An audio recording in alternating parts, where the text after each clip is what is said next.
The New Jersey Bank Marketing Association presents the May 2011 Bank Marketing Seminar held at the Crowne Plaza Hotel in Clark, New Jersey. I'm your host, Steve Lubetkin. In this program, a presentation by Kevin Cummings, President and CEO of Investor Savings Bank. At the lectern to introduce Mr. Cummings is Damian Kane of Northfield Bank. Our next speaker is Kevin Cummings, President and CEO of Investor Savings Bank. Kevin is a strong supporter of the marketing function, and we are very proud to have him return to our group to speak again. Thank you. Okay. Take that. Good morning. It's good to be here again. I think I was here, about 3 years ago, talking about culture and the changing culture at Investors. I spent a good part of my earlier career, 26 years, being a vendor, serving the business. I spent 26 years with KPMG, spending a lot of time working on clients like UJB, Hudson City, Valley, Provident, and Summit, and others. And I think it really gave me a great perspective, seeing different companies and how do they address their advertising and branding. And today, I think we've titled it, It's Not Luck, It's Branding. And I think if you look at that process, it's not. I'm a CPA by trade, and it's not scientific. You know, sometimes people talk about the longest journey, and it's from the brain into the heart. And branding is all about heart, and what's important. And one of the things when we came up with this title, I thought about the book Outliers. Anyone read the book by what's his name? Malcolm Gladwell? And it talks about different people, different groups, hockey players that were born in the first 3 months of the year, that up in Canada, and the cutoff date is December 31st. So when you look at these hockey players, when up in Canada, it's a passion, it's a religion. They start playing hockey 4, 5, 6 years old. Well, who are the older, stronger kids? It's the ones born in the first quarter of the year. And those are the kids that get the extra ice time, the extra coaching, play on the more advanced travel teams. And when they get to older ages, who are the guys making up the national hockey teams? 75% of the players were born in between January 1st and March 31st. So when we look at our branding and the process that we're going through, all right, in the book Outliers, it talked about opportunity, luck, and hard work. And when we look at our brand in the marketplace, I tell our lenders that we want to bring the CPA work ethic to banking. We want to create relationships. You want to be able to talk to a decision maker and be able to make a difference with our customers and our employees. And that starts at the tone at the top.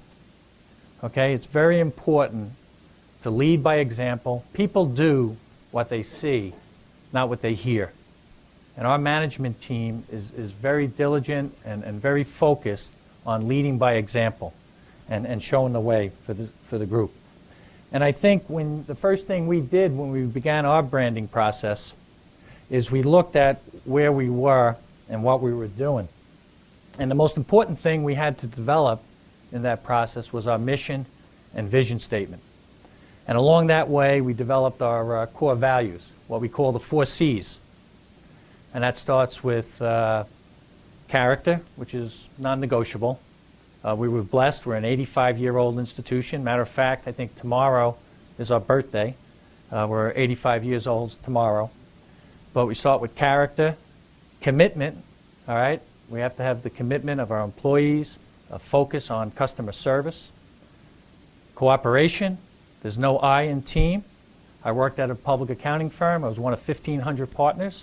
I think the only C that was in that business was compensation. Look at Wall Street. The compensation drives everything.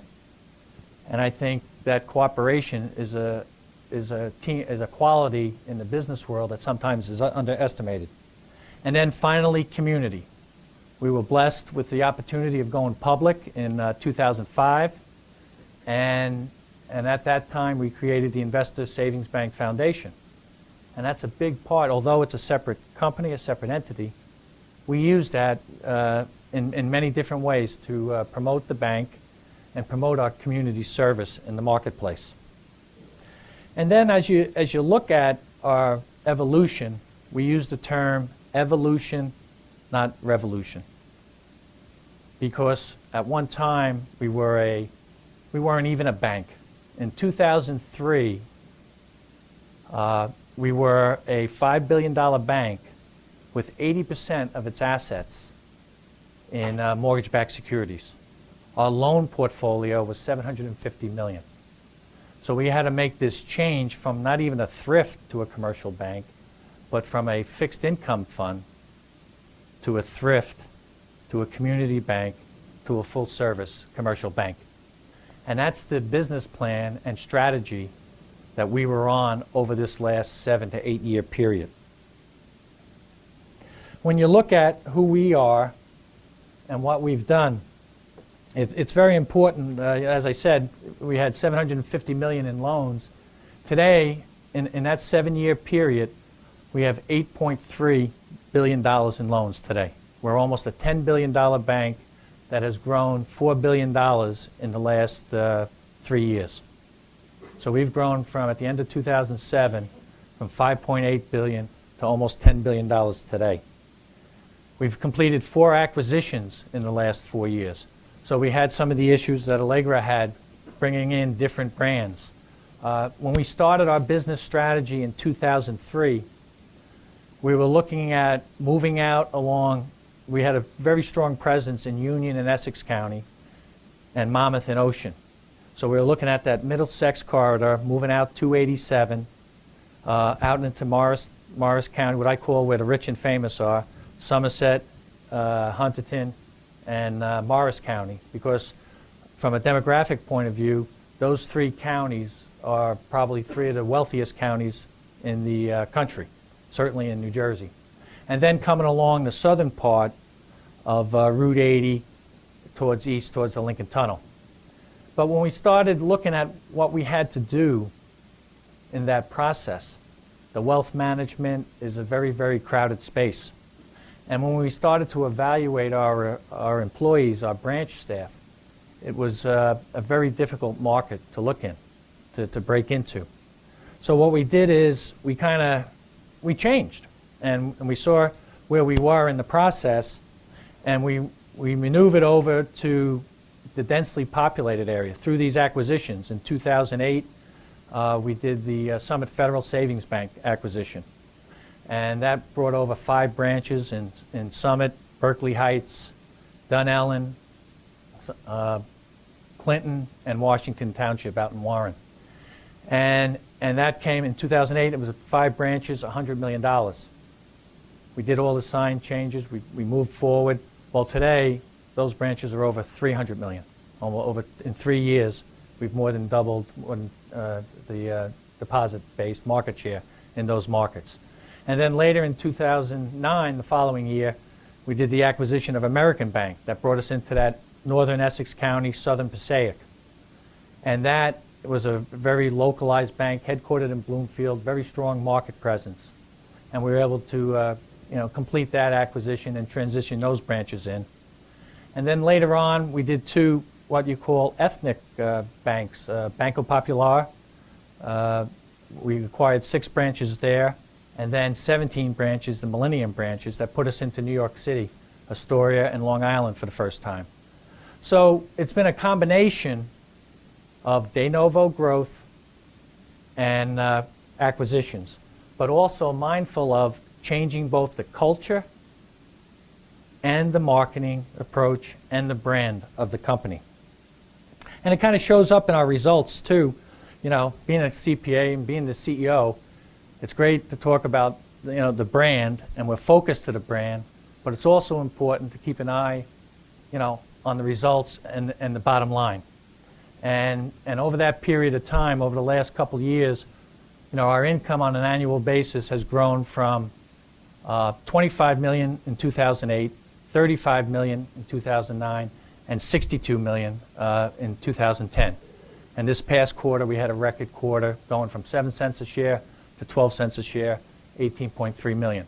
And while almost maybe increasing our marketing budget probably from $3 million, $2.5 million in 2004, 2005, to just about over $5 million budget for 2011.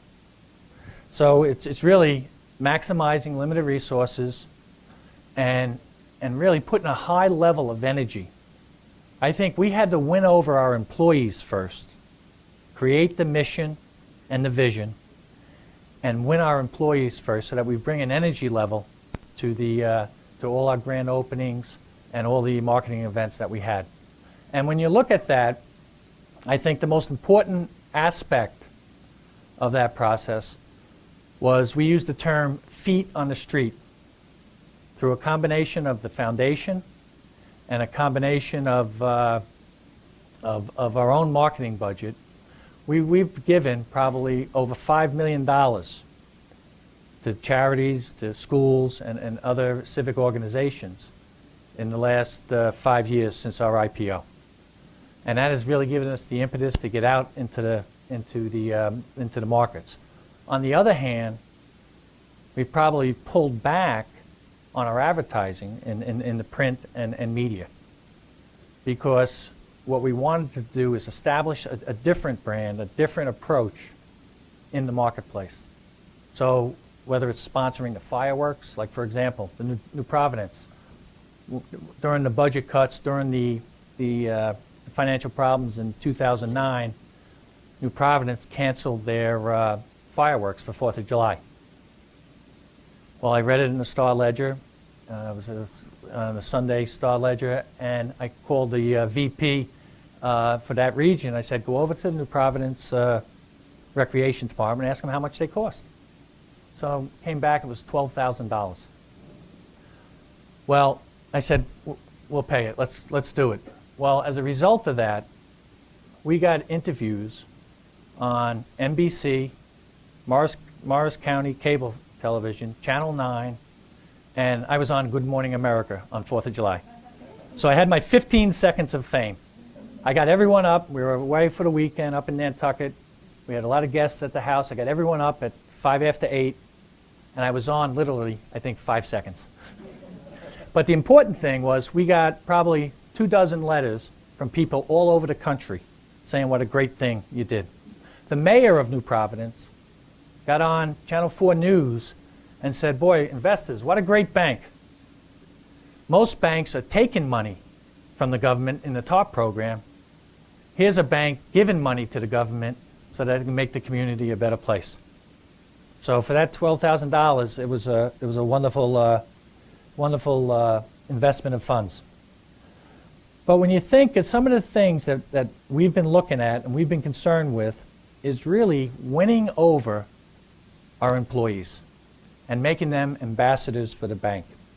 And I think out of a Steve Covey book, an effective mission statement includes a clear purpose. And purpose or brand, your brand, is your organization's reason for existence. It answers the question why, rather than just explaining what we do. It clarifies from your customers' viewpoints what business you are really in. Great organizations have a deep and noble sense of purpose. We're going through a leadership class now that we do with our top 40 managers, and there's a book out there called Radical Leap. And it talks about, the passion that your employees, it's not up here, it's in here. And that's what the brand creates, that's what your mission creates, that passion for doing your job every day. I tell our employees all the time, if you want to come into a bank, come into where you work, and punch a clock, don't do it here.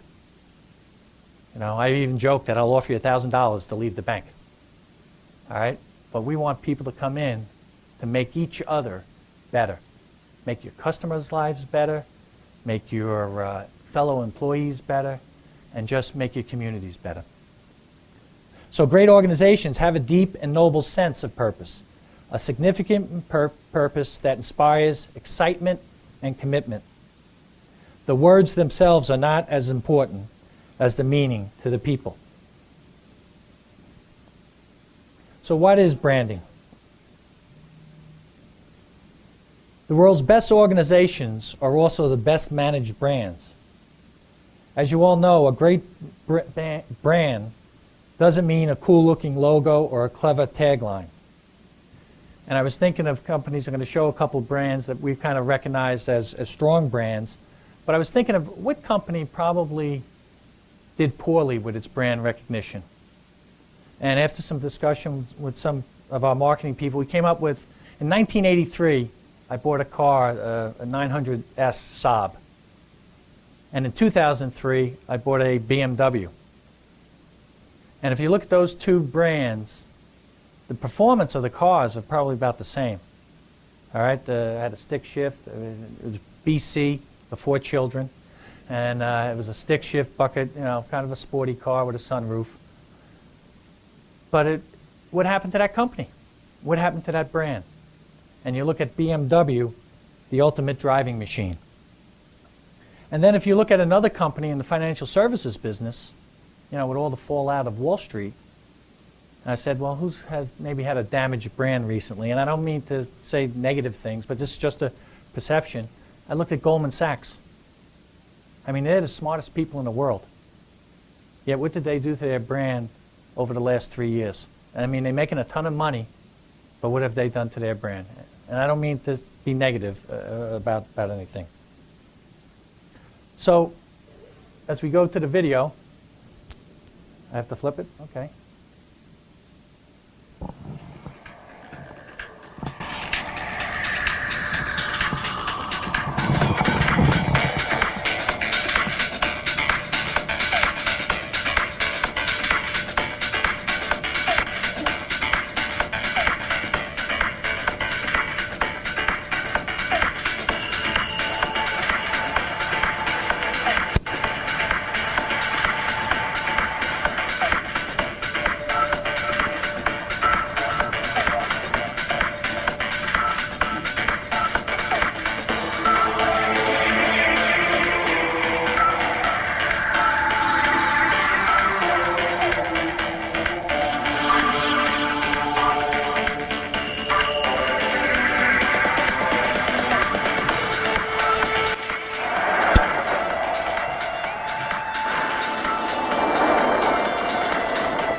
Pretty good stuff, huh?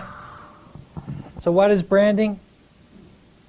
The promise that a company makes to its customers, seizing every opportunity to express why people should choose one brand over another.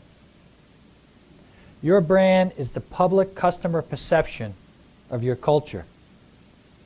It is the emotional connection with the customer. It is not a fancy logo.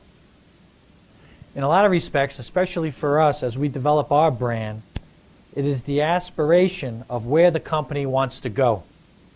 It is not static, similar to our culture, but is constantly evolving process. All right? Our mission, what our mission, vision, and core values are to our employees, our brand identity in the marketplace is to our customers, our shareholders, and the communities that we serve. And that service model is something where we think we can distinguish ourselves. All right? Like we run in a space at $10 billion where a customer calls me and I answer the phone. And every once in a while, towards the end of the day when I'm tired, I'll just say hello. Usually you say Kevin Cummings. And actually, that reminds me of a story. Let me digress. I worked at Pete Marwick once, and back probably, I was working in New York, and this very significant, very senior partner calls out to the job. His name was Fred Chen. And Fred calls to the job, and the staff accountant at the job answers the phone and just says hello. And Fred said, hello? Is that any way to answer the phone? He goes, yeah, I say hello. That's the way I answer it at home. That's the way I answer it at work. So Fred, and if you knew this guy, he was a short guy. He didn't have a Napoleon complex, but he certainly liked to throw his weight around as a senior partner in the firm. So he goes, well, do you know who you're talking to? And he said, no, I'm Fred Chen, the senior financial service partner in the New York office. You know, I'm working on Citibank, blah, blah, blah. He went off on him. So the young kid out of Fordham, actually, goes, oh, that's good, Fred. Do you know who you're talking to? And he said, no. He said, good. Click. So, but I mean, it's, the idea, where can investors differentiate itself in the marketplace? And we think it's the person-to-person relationship and building that. And that's why when I became president and we reduced our print and media budget and made the effort and now we're weighing it and saying, how long can we do this? How long can I ask my branch managers to be out 6 days a week? We showed up we sponsored the Long Branch Marathon, the Jersey Shore Marathon last week. We show up there with 50, 60 people. We opened up a branch in South Orange on Saturday. 45 people show up throughout the organization, corporate, branch people, different regions. Our people are going our executives, loan officers are going 5, 6 nights a week building the brand. So that's why it's so important to me as CEO to lead by example, to set the tone at the top and get people to inspire them, saying, hey, look, we're on the ground floor. This is a mold to clay. You know, one thing I failed to mention is when we went public, we only sold 45% of the company. We can call Wall Street next week and raise $1 billion, give us the fuel, the capital to grow from $10 billion to $25 billion. So this is something that we're trying to create the excitement internally and then have that overflow to our customer base. But when you look at these different brands, I mean, they speak for themselves as far as, what a great job they've done, along with TD, along with Wachovia did a great job. It'll be interesting to see what Wells has to say. But really, when you look at some of the other things, American Express, right? The best service for members. Coca-Cola, happiness in a bottle. Apple, cutting-edge innovation in communication devices. Google, instant information. Sony, cutting-edge, quality customer electronics. BMW, the ultimate driving machine. AT&T, quality in communications. Disney, the best in family entertainment. Walmart, value for everyone. You know, I never went to, Walmart cracks me up. In New Jersey, I never see them. I don't know, but up in Maine, you can get everything. I bring my kids back to school. You can go from food to toasters to radio to rugs, pillows, blankets, towels, everything. It's an unbelievable place. But they've done a great job, and it's no coincidence that these great companies have a great brand because they create the emotional attachment. Okay. A brand, at least the way we're approaching it, is managed through all the channels. Each touch point is an opportunity to increase awareness for the brand and build customer loyalty. And that employee customer connection to the company is very important. We focus on winning over our employees first. The culture of the organization is what brings the brand to life. The brand has to create an emotion, a feeling. It is not intellectual or rational. It needs to always be tied to your mission statement. And again, the employees have to buy in. And we see this, every day with our brand. Our brand, the responsibility of the brand management is all our employees. Our employees are now called internal customers. We use a statement, you either serve a customer or serve someone who serves a customer. Because their power is far-reaching. Engaging employees in the meaning of the brand and the thinking behind it is one of the best investments that a company can make. Right now, I mentioned we've hired outside consultants to come in. We're training every person in our retail side of the business. We're in the process right now. We're down to the platform in a 12-week course, not on banking, not on product knowledge, on leadership. Everyone in our organization, we want to be a leader. All right? A leader that serves, not a self-serving leader. A leader that is selfless and not selfish. Just think if you could get all your employees to buy into your mission, to buy into your brand, and to come in every day engaged, wanting to do better every day, want their legacy to be they work at the best bank in the country. And that's what we're trying to do. You know, it's like you read the books, Band of Brothers, you see the movie, Saving Private Ryan, you see the play, Lombardi. If there was a fifth C, it would be not Cummings, all right? It would be caring. It would be love. Because you got to love what you do, and then it's not work. And I was over at Overlook Hospital once when my dad was sick a couple years ago, and there was a sign. No one cares how much you know till you show them how much you care. I wonder if anyone at Wall Street would have that there, you know?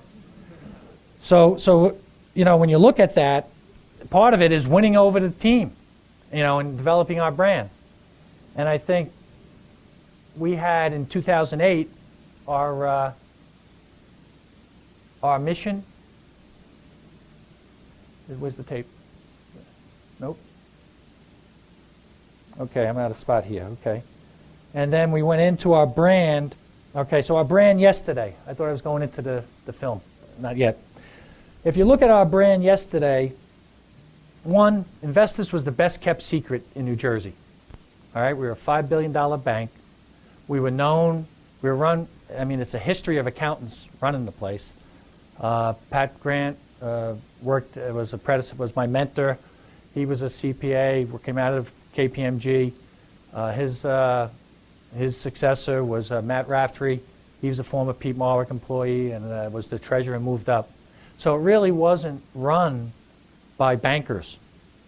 And what did they do? Because being accountants, they were risk adverse. It was the fixed income model. They were known very well in the industry, but it was the best kept secret. And the business model was a wholesale model where relying on CDs and wholesale funding from Wall Street, from the Federal Home Loan Bank, and the marketing budget was non-existent. There was no emphasis on lending, and it had a risk aversion, not a risk management.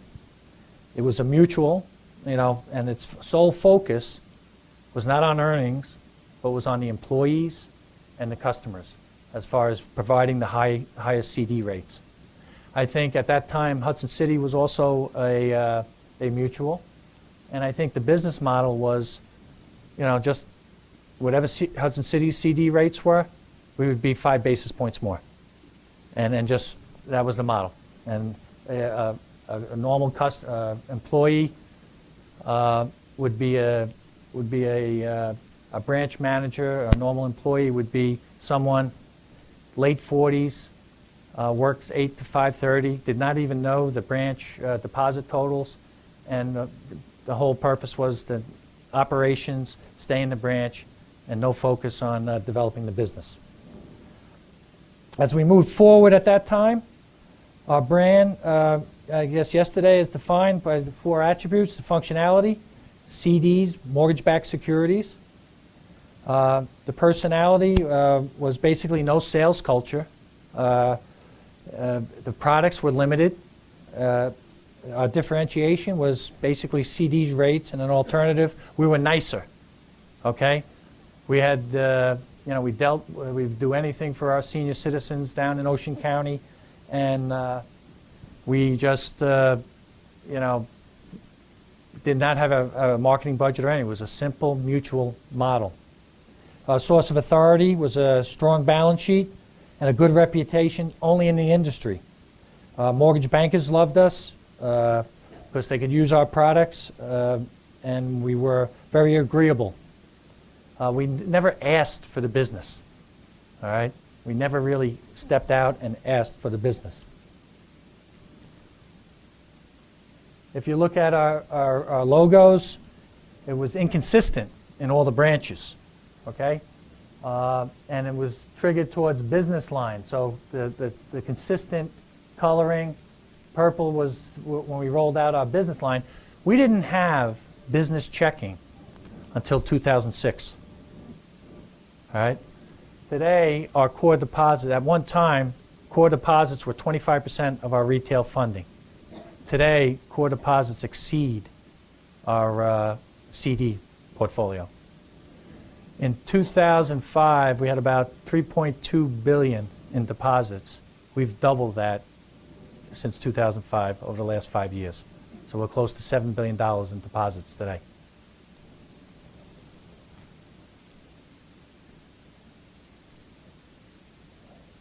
Our brand journey continues today.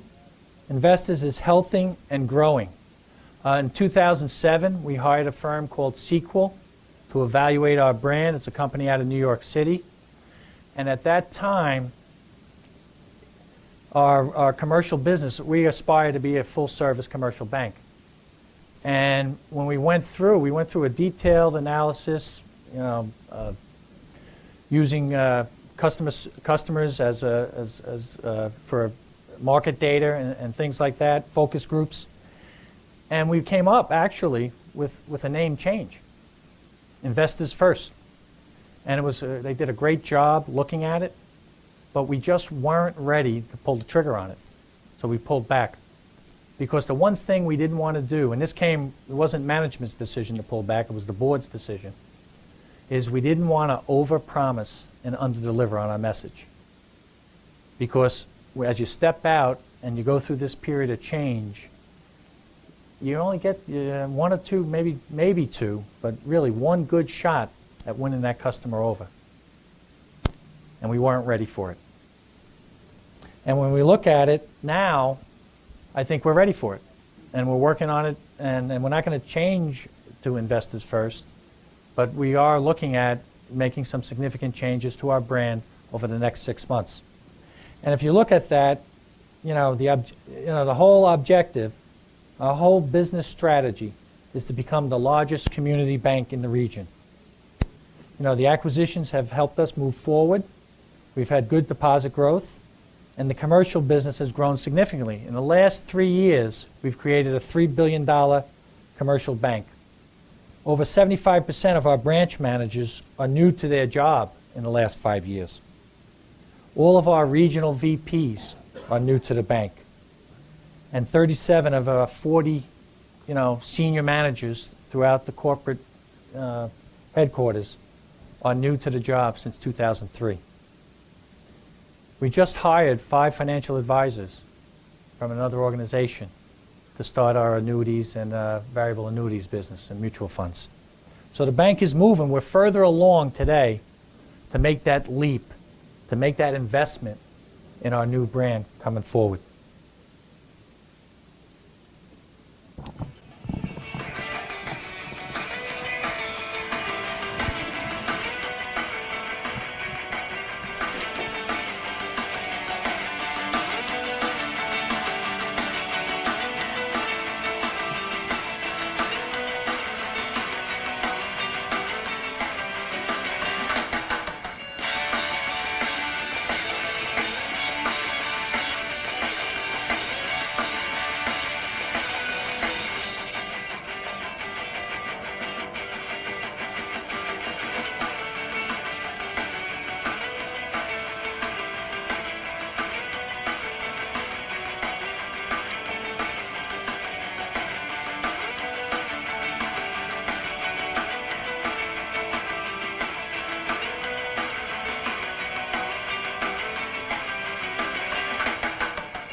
We did that at our mission vision statement in 2008 meeting in 2008.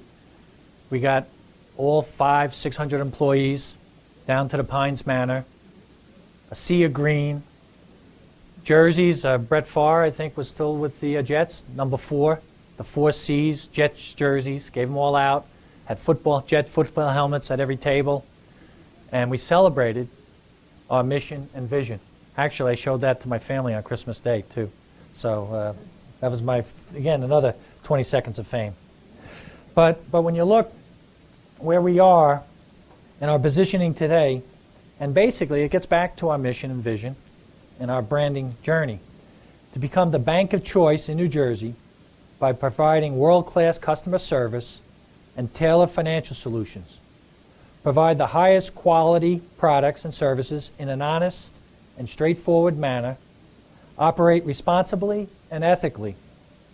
Community involvement and good corporate citizenship is a fundamental part of our culture. We must continue to grow both our commercial and retail businesses, placing a particular continued focus on the commercial side in order to get a more balanced mix between the two. And again, we need to continue to evolve our brand, our messaging, and associated marketing efforts to better support both the retail and commercial sides of the business. When we talk about, the growth of this company, I mean, whether it's a country, your relationships, whatever, you're either improving or declining. You can't stay the same. All right? We don't want to create a bank. All right? We want to create a growth company.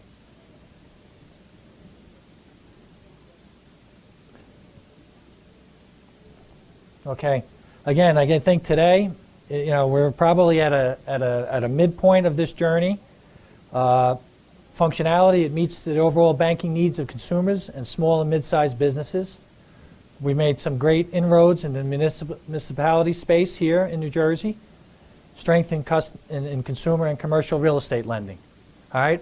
We've identified we want to be a niche player. That $5 to $15 million loan where the larger banks don't want to play in that space or can't make a quick enough decision because they're not local. And the smaller banks, it's a little too chunky for them. All right? We can make a living and a great market share in that space.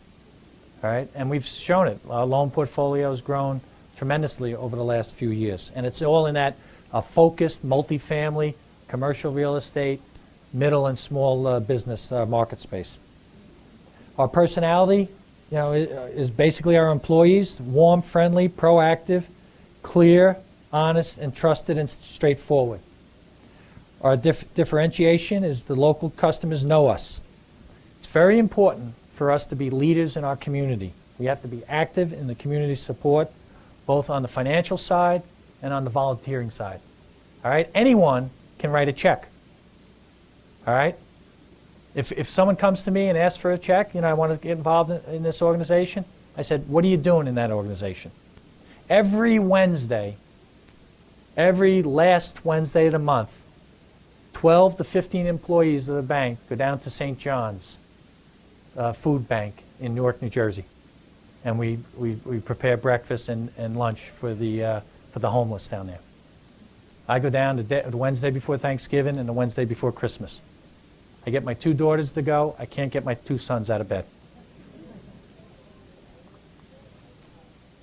And if you look at what it means in the print and the ads, certainly there's a more consistency in our approach now than it was 4 or 5 years ago. Our signage has improved with the new branches. We've made major investments in renovating branches. And that's a work in process, and being an accountant, it's a balancing act. All right? Similar to what commerce or in that changeover and doing it over a weekend, when we did our 4 acquisitions, we were able to change the signage all in one weekend. And I think it worked very well for us with all the collateral information that we sent out and the signage. And then what we did is follow up with VIPs and grand openings. In one grand opening, we raffled off a smart car, I believe. And I think the gentleman sold it after, he bought it and sold it. So.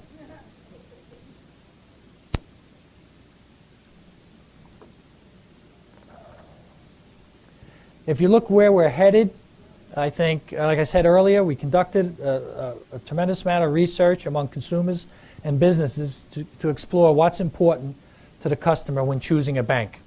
The focus groups were very helpful. We did them a year ago in May, and basically some of the insights included rates and fees are very similar, so the only thing you have to differentiate yourself with is service and relationships. While nothing trumps convenience and great rates, the value of customer service remains very high. Other feedback included a community bank should have personal service. Big banks don't care. That's a direct quote. It's nice when you have a familiar face like it was 10 to 15 years ago.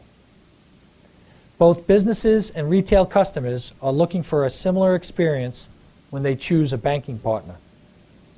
We need to find that niche where customer service is king. And one of the things we're doing as part of our leadership, again, it gets back to your brand, your mission, and then your employees. We're studying companies in this leadership class: Ritz-Carlton, Disney, Southwest Airlines, FedEx, Panera Bread. We're looking at it. When I did the presentation on Ritz-Carlton, all right, 20 people in the class, two consultants, I showed up in a tux. I took everyone's coat. I hung it up. We served Eggs Benedict before the class. I talked to them about my experiences with Ritz-Carlton. It was a situation where I went to a play on my birthday. My wife took us into New York. We saw Jersey Boys, the matinee on a Saturday. We walk in. They knew my name, the person pulling up on Central Park South in Manhattan. We went into the hotel. Happy birthday, Mr. Cummings. Glad you're here. I checked in, just signed in the paperwork, credit card, all that good stuff. The lady goes, "Oh, what'd you do this afternoon?" "Oh, we just saw one of the best plays I've ever been to, Jersey Boys." We go back, we check in, everything's flawless. We go out for dinner. We come back, go up to our room, candlelights lit, and the CD Jersey Boys playing. What a touch. They exceeded my expectation. What did they do? I mean, it wasn't up here, it was here. So when I gave my presentation on Ritz-Carlton, I gave the 20 people in the class the Jersey Boys CD and a handwritten calendar book with a note of appreciation, telling everyone how much I appreciate what they do at the bank. All right? And that's the customer experience that's going to differentiate. That's the branding that we're trying to create in this organization to make that us a special bank. We want to be a values-based bank based on the 4 C's. That's a different bank that makes a difference with our employees, our customers, and the communities that we serve. And at the end of the day, we'll create shareholder value by doing that. I was on the conference call with our analysts on last Friday, and they just want to talk about the numbers, but I want to talk what's really important. How many analysts have run a business? Not many. They're just crunching numbers. They're worse than CPAs. But when you really talk about a business, it's managing people. Southwest Airlines is in the people business, but they happen to fly planes. And that's where we have to focus and make our employees, our customers, make them feel special every day. That's my job, making that 25-year-old teller excited about coming to work every day. And that's the challenge.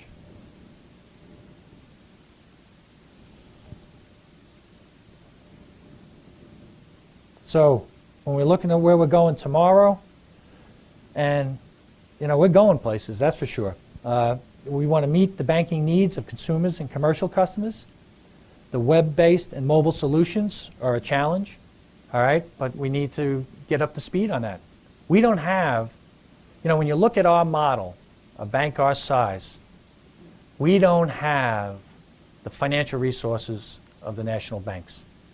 All right? We don't have the technology. We don't have the financial resources. And basically, I've worked on Citibank, Deutsche Bank in my former life. We don't have the human capital either. But we're closer to the customer. We're closer to the community. And that's where we can differentiate ourselves. Again, the personality. Same friendly, helpful, honest, and straightforward. We're going to outwork our competition. Businesses and consumers in New Jersey and the metropolitan area will know us.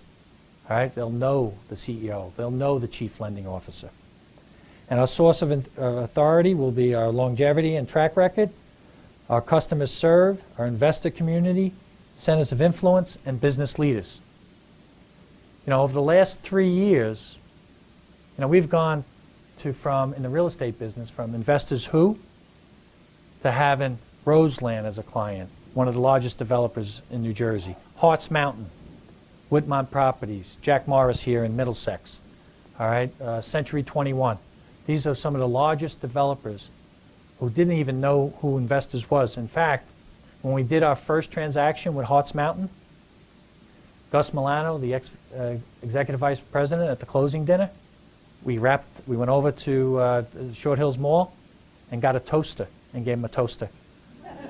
You know, your first deal with a savings bank.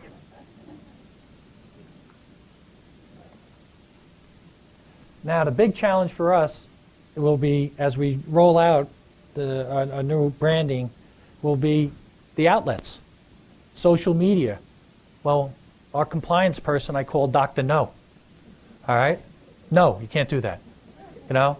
And the next Mr. No, who sits down the hall from him, is our security officer on the technology side.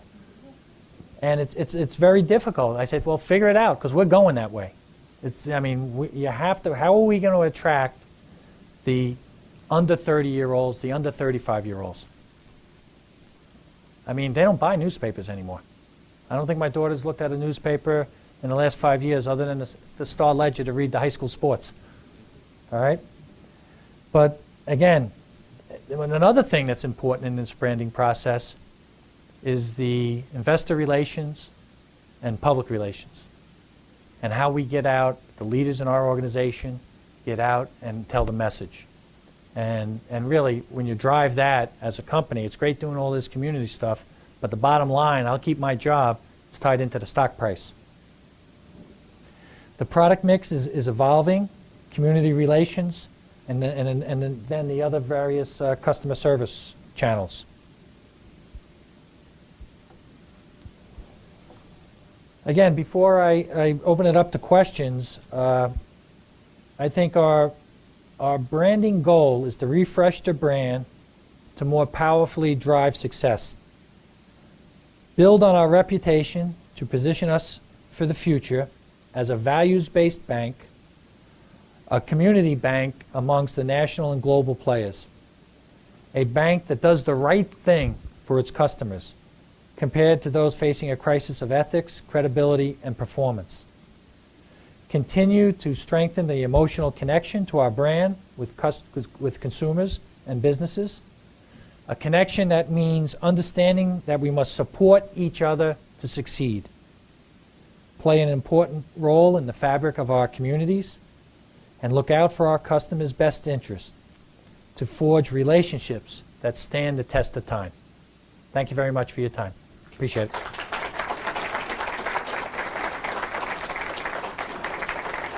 Any questions? Or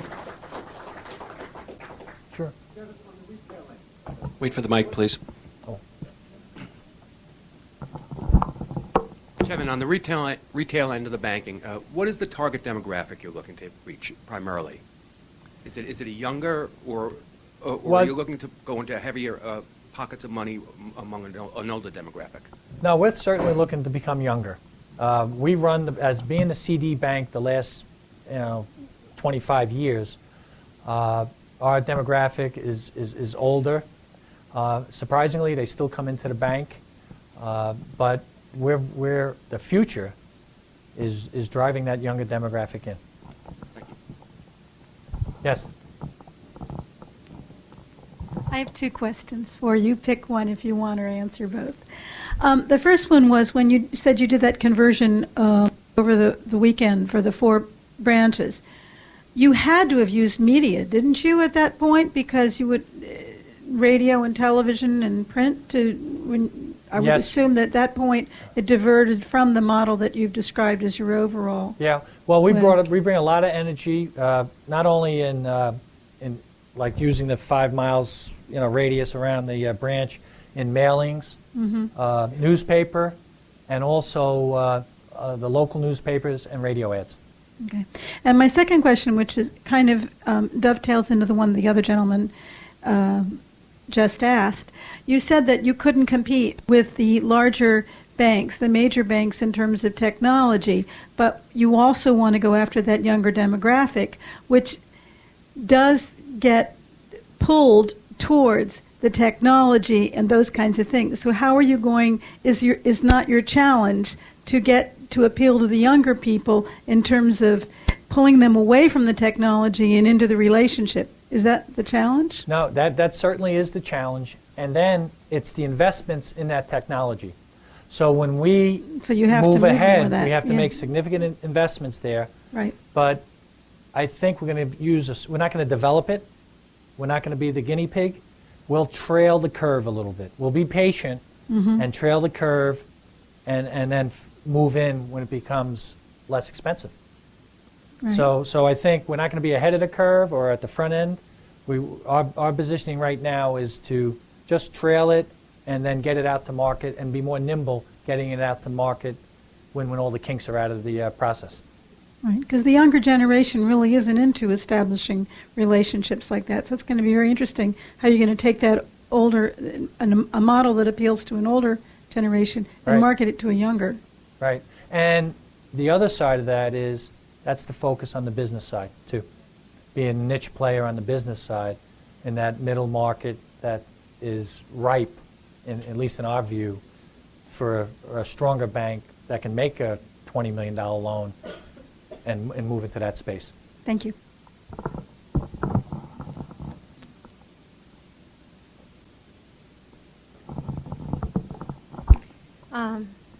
Kevin, you seem to be on top of everything here. And I had black hair 5 years ago. And great ideas. I'm very impressed. That being said, most of those companies that you put out there that do a good job with their branding are using neuromarketing to make the emotional connection. Are you doing that? No, we're not. But I think indirectly we are, though, by making that emotional commitment to the communities that we serve. So I think it's not being done like scientifically. We actually don't have the analysis. Like when we spend money, as a CPA, we're spending money all the time. I'm saying, well, where's the bang for the dollar?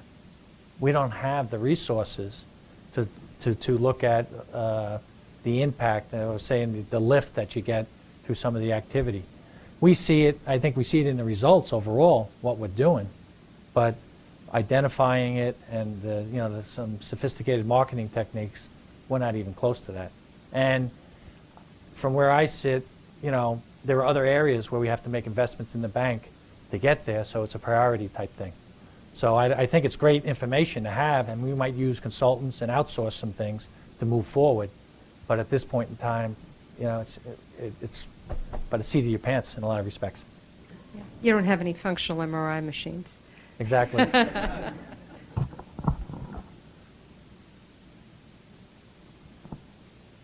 Although on another note there, in this leadership class that we're talking about, we're reading the book Think and Grow Rich by Napoleon Hill.